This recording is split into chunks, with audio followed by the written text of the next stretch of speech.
By design, these networks are set up to be complicated. Claims are paid incorrectly. There's so much lost by not doing what we need to do to manage the PPOs correctly. If you do nothing through this merger, you will be a network with both, one way or another. By evaluating that every year, you can avoid some of those issues that come up if we just ignore them, which is easier to do. Looking at that long-term end goal is what we need to focus on.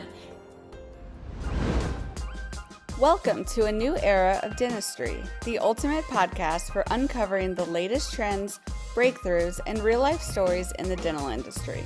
Hosted by me, Ashley Bond, co-founder and chief dental billing officer at Wisdom. Let's dive right in. Hey, welcome to this week's episode of our podcast, A New Era of Dentistry. We are super excited to have Shelley DeGroff on with us. Shelley is the founder and CEO of PPO Advisors, and she is bringing some credentialing expertise to us. We have some really burning questions to ask her, especially about what the heck is an umbrella anyway when it comes to credentialing? What does it mean? What is a fee acquisition, or when mergers like the Guardian to MetLife to-do happened that had everybody wound up a few weeks ago? What does all of that mean? So I'm going to let Shelley introduce herself, and we're just going to start with her answering those couple questions. Well, thank you so much for having me on. I am Shelley. I am the CEO founder of PPO Advisors, and we are a credentialing, negotiating, all insurance driven type business where we're here to help with all of those burning questions that your listeners have. So I'll start with answering. So what is an umbrella company? Well, that is a way for networks to broaden their horizons and obtain more providers by the usage of umbrella companies, right? So umbrella companies exist so that networks can extend out further. So that means if you as a provider wanted to join Aetna and you didn't join Aetna directly, you instead join through an umbrella, it allows Aetna's network to extend through the usage of those umbrella companies. So to clarify even a little bit more, really what is an umbrella? It's a third-party administrator, which means it's a network of networks with one fee schedule that can be negotiated, and the payers have the discretion if a provider will be picked up through the umbrella or not. So even though a network name appears on an umbrella's payer list, that does not mean a provider will always be eligible to be picked up through that. So it is a little bit confusing because you see a payer list and you see a network you may want to be a part of and you think, we'll join this way.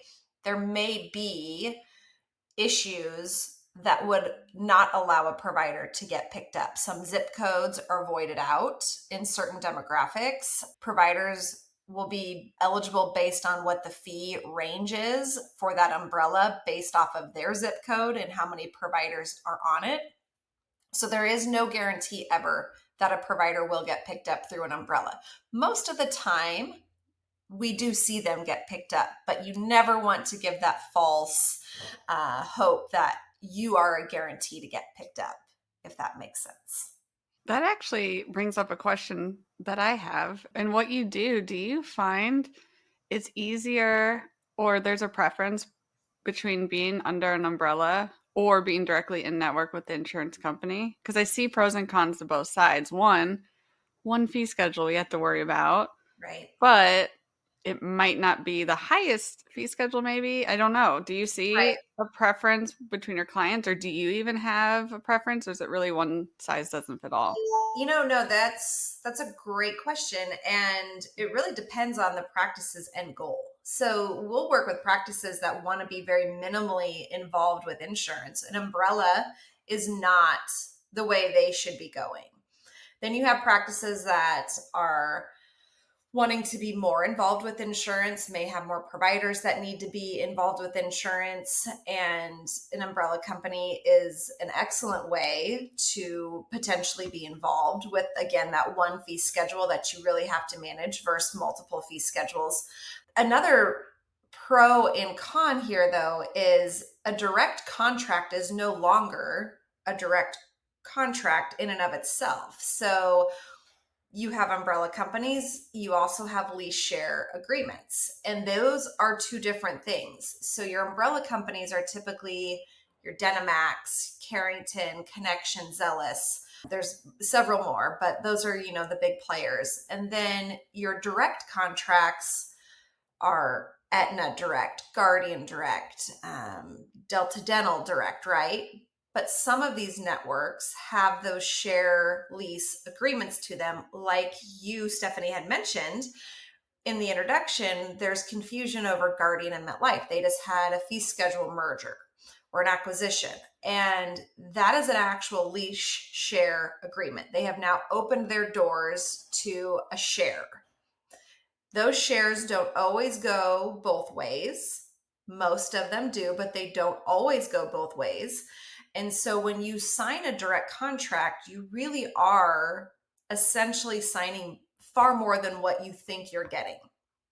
So back to when we look at practices and their end goal, it used to be you'd go direct for the timeliness of how quick they can get you credentialed versus credentialing through an umbrella.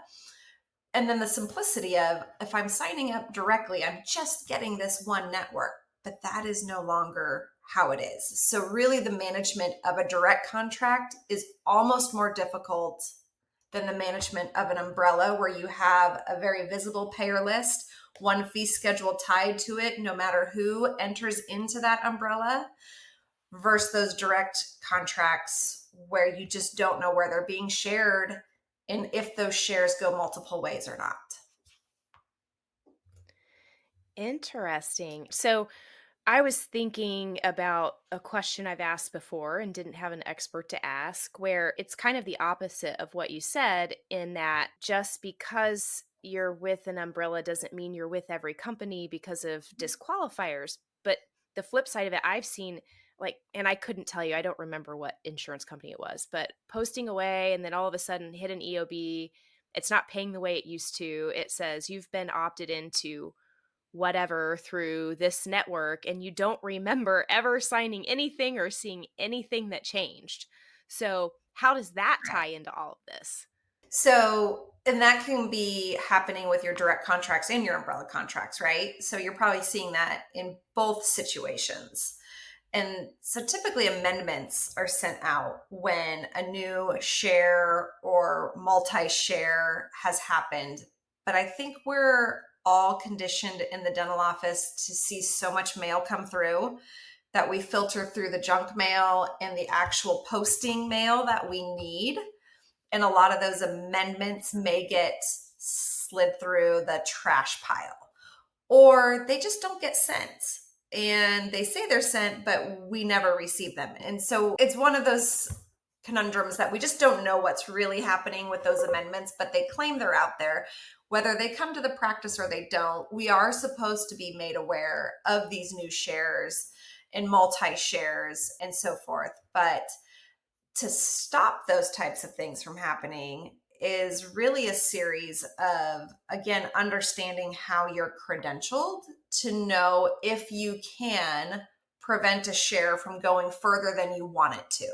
So I'm going to go into something that may confuse a lot of people, and we may need to do like a part 2 for this, but because of the web that the insurance has developed through umbrellas and through lease share agreements, we now have the ability for the networks to all see what can happen in a practice, right? So say an office is already credentialed with Carrington and Connection, but they also hold direct contracts.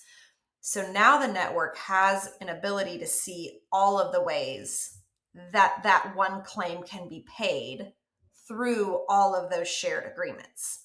So when you used to submit a claim for just one network, and it's directly contracted or indirectly contracted, you would assume it would be paid off of what you agreed to when you initially set your practice up. But through those shared agreements and additions of more networks coming into play, they can default to the lowest fee they can find through those shared agreements. And that's called the most favored nations clause. And that gets brought up a lot with the practices we work with. As we're looking through and analyzing what's going on with their PPOs, we find, oh, well, you said you were in a direct contract with X network, but really your claims are processing under this network through a shared agreement that you did not know about. Or if you did know about it, you didn't know how to prevent it from defaulting. And so there are ways to stop that and to keep your claims processing with the network you want them to under the fees you want them to. It's a process in several steps to make sure that it stays where it needs to and that it doesn't default to anything lower after the fact. I was going to ask, is there a way to prevent it? So if you didn't sign up for it, I guess they need to call you guys. Right. And so back to the merger that you talked about, with Guardian and MetLife, I think a lot of people got that letter. That was all over Facebook groups and forums everywhere, hey, what is this merger going to mean? What is, how are our claims going to be processed? We're not in network with MetLife, but we are with Guardian. What does that mean? And essentially what happens there is when these networks merge or a new share is developed, you're automatically put into it until you take yourself out. So that letter that they send is saying, this is happening on this date, be prepared because you're automatically in. And if you don't want to be, then you need to take those necessary steps to prevent that share from impacting your practice. And that impact could be lower fees than what you really want to accept. It's just so interesting that you wish you learned this stuff, even as a billing professional. I mean, credentialing is something we refer out to because it's not just black and white. There are so many intricacies to doing it correctly. But with the MetLife and Guardian specifically, is there for offices that don't do anything and say they were in network with MetLife, but not, not with Guardian? Does that mean they're going to be in network with both? Yes, they will. So this is a two-way share. So that means it's going to go both ways. So whether you're direct with Guardian and out of network with MetLife, or in network with MetLife and out of network with Guardian, if you do nothing through this merger, you will be in network with both, one way or another. That is close to what I was going to ask too. So then that means if they disagreed with one, they would need to go out of network with whomever they're already in with in order to be out with both. Not necessarily, no. So if they didn't want, so say you're in network with Guardian Direct, and through this merge, now MetLife will be a part of that shared Guardian contract. So your contract is still direct with Guardian, and you wanted to stay out of network with MetLife, all you would need to do is contact Guardian and opt that agreement out so that it cannot pick it up. So you will still remain in network with your current Guardian fee schedule. Your current Guardian patient base would not change. There would be no impact to that. It's just if you don't do something, it's automatically going to put you in network with MetLife, paying at your Guardian fees. Now practices need to be thinking about that. You can be in network with Guardian and pick portions of MetLife up through that Guardian fee schedule. And maybe that's an advantage as well, because Guardian fees may be higher than MetLife or vice versa. So then you start looking at fees and figuring out what's the best way for us as a practice to be involved, and where do we want to route the fees to each network. Is there a cheat sheet on what networks share? Like, is this public knowledge, or do you just have to get an expert, or is it somewhere on the internet? How are offices supposed to know? So the umbrella companies are really good at posting or giving you their updated payer list is what it's called. So an umbrella is pretty good at having a payer list that then if I join this umbrella, I have access to all of these payers. Not always a guarantee though, right? So we know that that's not a guarantee that you'll get picked up. Most of the time you do, but still not a guarantee. And then your direct contracts, You typically have to ask for that Mm. shared network. And then depending on what rep you're talking to, you may or may not get that. Now, Guardian, since we've been talking about them, they have a good updated payer list because they are a very heavily shared network. So when you are a network with Guardian, there's several payers you get to pick up through that contract. Demographically, more in some areas versus other states. So again, it's just because it's on your payer list when you go in network does not mean it will impact you either. It may not be for your state. They don't source that out. It's not every payer's on there, and then you have to figure out, does it impact me or not? So there is no cheat Mm. sheet for that stuff. That just kind of comes with the knowledge of, "Hey, we get to do this every day and figure Mhm. it out for you." So, but we're always happy to share that knowledge. So whenever there's a question, don't hesitate to ask. Yeah. Well, it's just so much It's that a is ever changing too. It's not like it's set and done. Right. It's always changing. And then, there's these hidden changes that Mm. you just don't even know about, but they start surfacing. Right. So then, like, you may have gotten a small amendment that talked on something else. And then it was also hidden in there that, there would be another change to a payer list. And then all of a sudden, claims start processing different with really no warning. So, my best advice to any office is your EOB is your key to what Mm. is happening in the practice, and to not just look and post that payment, but to really read that EOB and see, did it process under the right fee schedule? Did it process under Mhm. the right network? And from there, you have the answers and the key to making changes that you need to make. So those EOBs are really Mm. important, more than just posting the payment. It's really the key to what is happening with all of your PPOs. For me, and I wonder your thoughts here, we usually recommend their ledger fees reflect their fee schedule, and Yes, then we send full fees. But for our team, it's always should be a red flag. If you're posting a payment, there are ledger fees in there, and that fee schedule isn't correct, or if it's correct. not matching up, Yes, something's off with the fee yes, schedules. That yes, you should take pause to be like, wait a minute, did they pay right. less than they should have? Have we just not updated our fee schedules? What's going on? Yep, that's exactly right. So we do want every office to submit full fee to the insurance Mhm. company, but have in the ledger those PPO fees, and that is your checks and balance. Exactly. So Yeah. when you go to post, if that's not matching up, it's usually wrong and Mhm. something needs to be fixed, or you need to be questioning it. It should never be, well, I'm going to write off more and Mhm. just move on to the next one. And so often that's the case because offices are busy. And Yeah. it does take a lot of time to get to the bottom of some of these discrepancies that we do end up catching on those EOBs. But it's a Mm. great way for checks and balance to make sure that, things are paying as you had wanted them and how you originally set them up to be paid. Yeah, it's a great tip.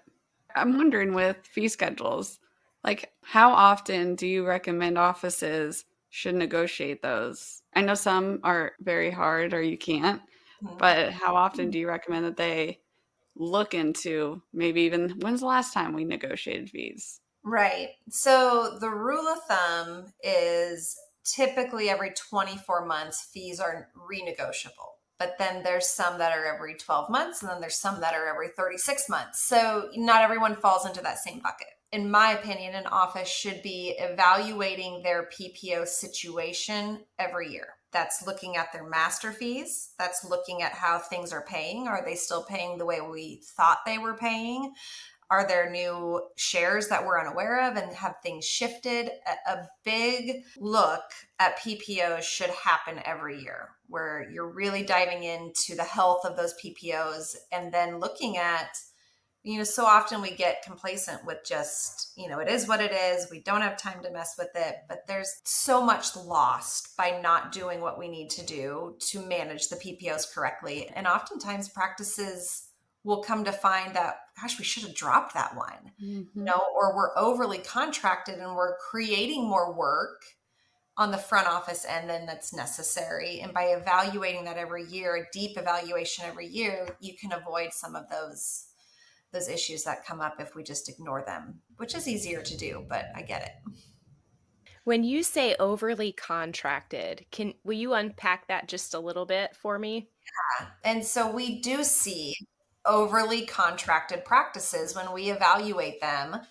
And what an overly contracted practice is overlapping networks, right? Because you can pick up Aetna 6 different ways, 7 different ways. There's multiple ways that you can be contracted with one payer. And so if you've got 5 different ways for a claim to get paid, you're typically causing more work on your front office staff than is necessary, because that's where all the issues start to happen. Claims are paid incorrectly, fees aren't, paying off of the correct fee schedule. So if you can clean that up and get to where you're just contracted with what you need, it will simplify that front office workload significantly. How often do you find that offices come to you and feel they understood how they were credentialed and what's going on, but then at the end of the day, they really didn't know at all because it's more complex than many think it is. Yes, absolutely. We see it a lot. So I will say, I think most office managers really try hard to have a handle and their thumb on top of these PPOs, but no business owner, no dentist owner should believe that their front office staff should know every detail of these PPOs, because by design, it is not done that way. So it is complicated by design. And so almost every practice we analyze, there's usually something that we can bring to their attention and show that, hey, there's a discrepancy here, or we'll catch that something's going to turn into a discrepancy down the road. So it's rare that we don't, but I don't think it's ever because there's a lack of knowledge. It's always changing. And again, by design, these networks are set up to be complicated so that these practices do fall into the buckets where, oh, fees have shifted and we're too busy to catch that. And with the contracts that the doctors are signing with these insurance companies, does it spell out what this lease sharing? Is it hidden in like fine print? Is there an easy way for them to look back and see, like, did I sign something that says they could lease it to somebody Right? else? It's definitely in there, but it's a contract. And so the verbiage is difficult and it's confusing and it's vague and it's open ended. So it's allowing you, when you agree to join a network, you really are agreeing for them to make changes at any time that they want to that contract. And that you will get notice at some point of that change, but it's really an agreement right up front that you're just aware that it's always changing.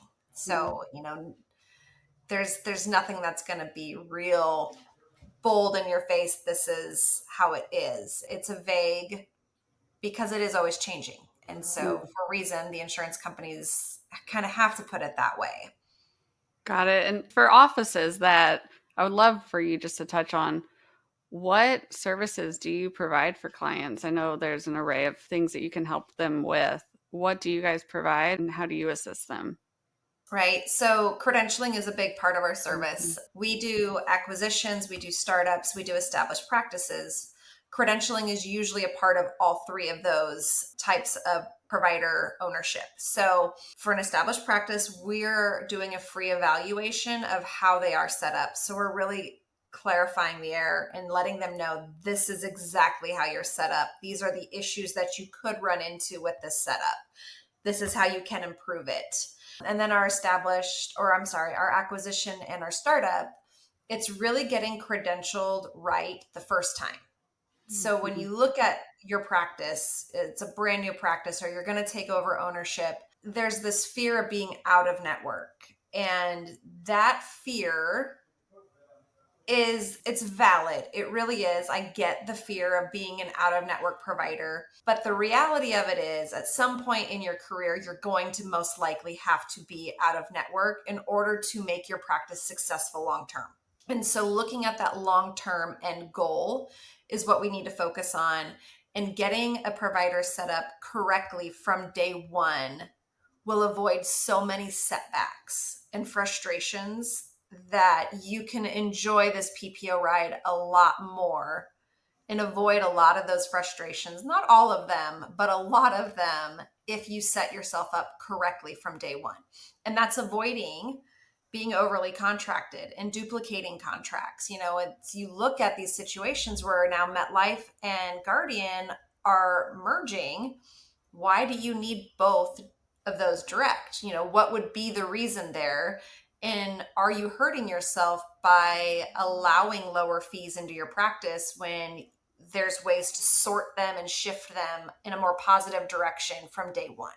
So that's really what our focus is really helping those practices get established correctly, learn PPOs from day one so they're not struggling to understand the knowledge behind it, and then seeing that long-term success play out. It's so important. And because we see acquisitions or just a new provider coming in all the time, and starting as early as you can on credentialing is so important. Not waiting until day one to think about it, but months prior is so important.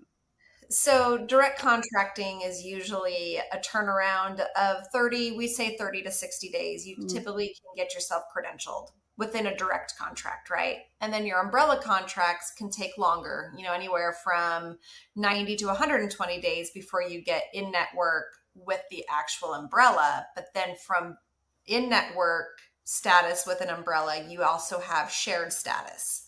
So it does take significantly longer to become an in-network credentialed provider through umbrellas because you have to have those networks load and share into the umbrella. So we say typically on a practice that's looking to go through umbrella companies that you're out of network for about 6 to 9 months before all of those fully pick up. So getting on top of this, as an acquisition is happening or you're opening your doors on a scratch build, you want to be thinking about this as soon as you can and, working on that credentialing aspect, but understand that there's benefits to both angles of being directly contracted or through an indirect contract, whether it's umbrella or shared networks. And understanding that and setting that up to your advantage is your long-term success. So just going direct to save time may not be your answer. And going through umbrella companies may not be your end goal either. So really understanding the strategy behind both is key to your success. Okay, you brought up another question that I have it's a client story actually that happened. They were under DentaQuest, an umbrella company. And in that, they were in network with United Healthcare. They weren't really sure of their credentialing, how they were credentialed with any of these. So they wanted us to help them at that time when I was helping them with their billing, get out of network with just United Healthcare. And started that process. And we submitted the letter for just United Healthcare because that's what the rep told us. And then we got the letter back saying, you have to go out of network with everybody on DentaQuest. Yep. You can't just do one. Yes. Okay. It was a great learning experience that you don't just listen to the first rep that you get and you talk to the experts that know what they're doing with credentialing. And with that, then it's a learning experience. And we preach this to our clients. When you're asking questions to the networks, you've got to be detailed in your question so much that they're annoyed with you because you've asked it 7 different ways to make sure you get the same answer, right? So when we talk to our reps, as a practice, management person or a business owner, it's really helping them understand what your end goal is. That, hey, we still want to keep DentaQuest. We just don't want to be a part of this network. And I will tell you, all of these umbrella companies have little things like this. So, there's networks within certain networks that if you opt out of one, you're opting out of 6. And there's nowhere in that payer list that's going to tell you by opting out of this one main payer, 6 more are tied to that one. And so that's, again, where doing your research, asking the experts, and then when you talk to reps, asking those questions just a little bit deeper. Is there anything else I'm going to lose by this opt-out or by this term, that I don't maybe want to, and really making them provide answers for you. When I was starting this business, I would call insurance companies and I would get 8 different answers with the same question. 8 different reps, 8 different answers. And so it really was eye-opening that you need to be so detailed that they're annoyed with you to get the right answer so that we don't run into these errors that accidentally happen. Oh, yes. And get a reference number, the person's name, Yeah. And that doesn't address. work either, but it does help to have it. Yes. Okay. Yeah, absolutely. That leads me to say, too, just, a reminder to practice managers, office managers, doctors who are trying to get themselves set up. Don't be afraid to ask for help or feel like you should know these things, because that's like expecting a hygienist to know how to place a filling or, an assistant to perform scaling or root planing. People specialize in things for a reason. And credentialing is definitely its standalone subject matter in dentistry. It's not just filling out a piece of paper. And I think so many of us, myself included, have been in a spot where we just want to help our doctor. We just want to help our patients. We just want to get those checks in the door and be able to say, yes, we can schedule an appointment. We'll, be a network by the time you come in, or whatever the case may be, thinking, just get doc to sign on the dotted line and it's one and done. And it hasn't ever been that way, nor will it ever be. So asking for help, whether you're a tiny practice or a big practice group, DSO with centralized billing, is definitely the way to go. Your insights have been so incredibly helpful today. I learned something new every time we speak. So I have no doubt we'll be asking you to come back. I know at some point we want to circle back and talk about inadvertent insurance fraud and how credentialing can impact that and billing correct providers. So just a little sneak peek for everybody out there that we'll definitely be having an episode about that. But I think that as far as our credentialing and network talk goes today, we're pretty much wrapped up. Yeah. Anything else for you, Ashley? Yeah, I was going to say, if, offices that want to reach out to you, what is the best way for them to get in contact? Absolutely. So feel free to shoot us an email. You can email the general inbox at info@ppoadvisors.com. Go to our website too. We have a bunch of blogs up there. So that's ppoadvisors.com. And there's also a contact us page from there as well. So go ahead and reach out. We value customer service. We value one-on-one conversations. So if you guys reach out to us, you'll get an answer pretty quick. And so hopefully we can get all and any of those questions answered. Again, don't feel like you should have known this stuff, because a lot of this stuff is by design difficult to know. And so just keep reminding yourselves, you can't know it all. That's right. So go to PPO Advisors. That's who we refer our clients to, because we're a billing company. Credentialing, like you said, with hygienists and assistants, everyone has their specialty, and they're two completely separate items. So you really want to have the expert in your back pocket. So any questions, please reach out to Shelley. And thank you so much for being on the podcast. We're so excited to have you back, and to also be hosting you at a future webinar coming up. Thank you so much. Of course. Thank you for joining us on today's journey through a new era of dentistry. Subscribe, stay tuned, and transform your career, practice, and patient experience. Until next time, keep innovating, keep caring, and stay smiling.